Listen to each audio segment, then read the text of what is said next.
तो नमस्कार। आज हम शुरू करेंगे बौद्ध धर्म से रिलेटेड महत्वपूर्ण क्वेश्चन। इसको मैंने दो भाग में बांटा है। प्रथम भाग में हम लोग आधा टॉपिक कवर करेंगे और दूसरे भाग में उसके बाद का टॉपिक करेंगे। तो चलिए शुरू करते हैं।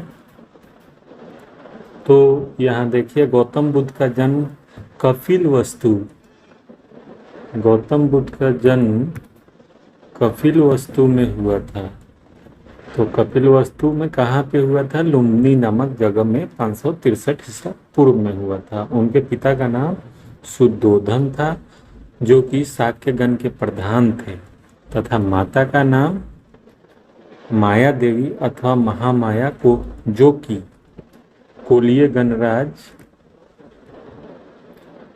गणराज की कन्या थी। उसके बाद गौतम बुद्ध के बचपन का नाम था सिद्धार्थ। तो उनके बचपन का नाम था सिद्धार्थ। उनके जन्म के कुछ दिनों के बाद ही उनकी माता, जो कि महामाया थी, उनका देहांत हो गया। उसके बाद इनकी लालन पालन उनकी मौसी प्रजापति गौतमी ने किया था। तो यहाँ से हमें ये जन्म हुआ था 563 ईस्वी पूर्व में लुम्बिनी नामक जगह में। उनके पिता का नाम शुद्धोधन था, माता का नाम माया देवी या महामाया, दोनों कह सकते हैं, था। गौतम बुद्ध के बचपन का नाम क्या था? सिद्धार्थ था। और उनकी माता का देहांत होने पे उनको किसने पाला था? तो प्रजापति गौतमी ने पाला था। तो इन बातों का ध्यान रखिए। उसके बाद चलते हैं उनकी शादी पे। उनकी शादी 16 वर्ष की आयु में, अल्पायु कहेंगे, शाक्य कुल की कन्या यशोधरा के नाम से, जो हमें इतिहास में पढ़ने को मिलता है, उनसे शादी हुआ। और यशोधरा का अन्य नाम, ये परीक्षा में पूछा जा सकता है, नामा, गोपा, बिंबा, भद्रकचना आदि है, उसमें हुआ था। उनका पुत्र था एक, जिसका नाम था राहुल। तो उनका पुत्र राहुल था। बुद्ध के जीवन में, जो वे एक राजा के लड़के थे और उसके बाद उन्होंने वैराग्य लिया, तो उसमें किस बातों का प्रभाव पड़ा, ये इम्पोर्टेंट क्वेश्चन है। तो उसमें वृद्ध व्यक्ति एक हो गया, बीमार व्यक्ति दूसरा हो गया, मृतक तथा प्रसन्नचित्त सन्यासी। तो इन बातों का उनके जीवन में बहुत ही प्रभाव पड़ा। तो अगले चैप्टर को देखते हैं। सिद्धार्थ की पत्नी और बच्चों को सोते हुए उन्होंने छोड़कर गृह त्याग कर दिया। उस समय उनकी आयु कितनी थी? 29 वर्ष की थी। बौद्ध ग्रंथ में इस घटना को महाभिनिष्क्रमण की संज्ञा दी जाती है। ये गलत है, संज्ञा होगा, संज्ञा दी गई है। तो ये हम जानते हैं कि बार बार एग्जाम में हमसे ये पूछा जाता है कि उनके बचपन में गृह त्याग के घटना को क्या कहा जाता है? तो महाभिनिष्क्रमण कहा जाता है। सांख्य दर्शन के आचार्य अलार कलाम, ये देखिए, सांख्य दर्शन के एक आचार्य हुए अलार कलाम से उनकी मुलाकात वैशाली के समीप होती है। उसके बाद यहाँ से सिद्धार्थ, मतलब जो गौतम बुद्ध है, वो राजगृह चले जाते हैं और रुद्रक रामपुत नामक एक दूसरे धर्माचार्य के पास पहुँचते हैं। उसके बाद सिद्धार्थ उरुवेला, जो आज के वर्तमान समय में बोध गया में है, वहाँ पहुँचते हैं।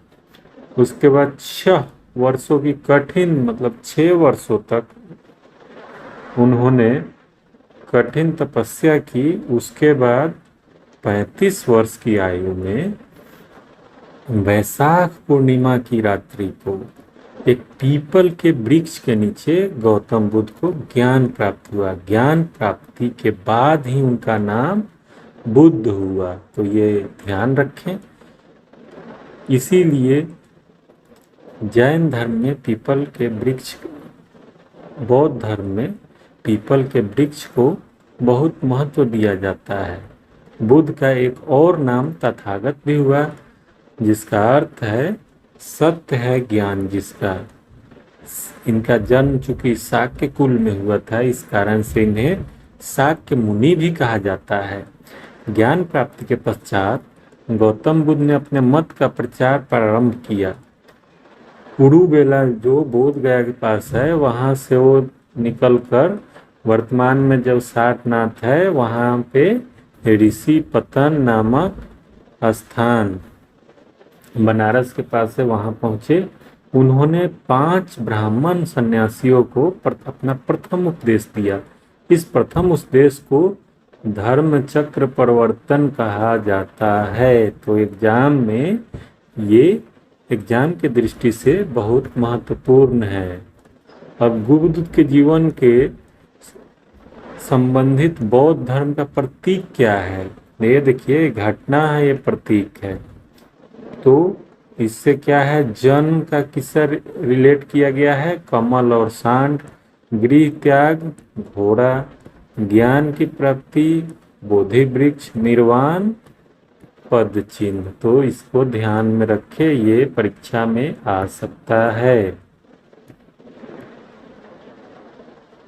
राजगृह में उन्होंने द्वितीय, तृतीय, चतुर्थ वर्ष काल व्यतीत किया। राजगृह जो बिहार में है अभी, मगध के राजा बिंबिसार ने उनके निवास के लिए बेलुआन नामक एक महाविहार की स्थापना की।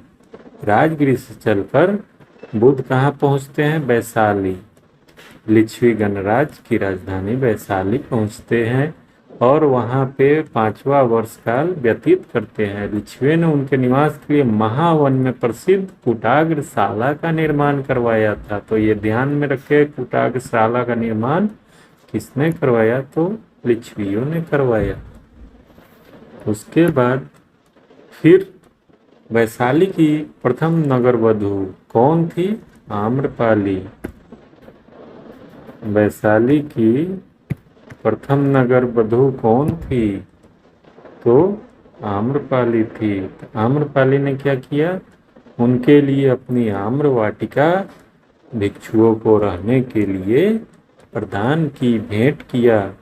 ज्ञान प्राप्ति के 8वें वर्ष में गौतम बुद्ध वैशाली में अपने प्रिय शिष्य आनंद के कहने पर अपने बौद्ध संघ में महिलाओं को प्रवेश की अनुमति दी। बुद्ध की मौसी तथा विमाता, वही विमाता जिन्होंने इनको पाला पोसा था, उनके संघ में प्रवेश करने वाली प्रथम महिला बनी। किसके निवेदन पे? तो आनंद के निवेदन पे। उसके बाद देवदत्त, जो बुद्ध का कौन था?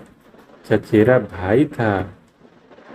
देवदत्त उनका अनुयायी बना, लेकिन बाद में उनका विरोधी बन गया, क्योंकि वो स्वयं ही बौद्ध संघ का प्रधान बनना चाहता है। उसको लालच लगा, लेकिन इसमें उसे सफलता नहीं मिलती है। बौद्ध धर्म का सबसे ज्यादा प्रचार कहाँ हुआ? कोसल राज्य में हुआ।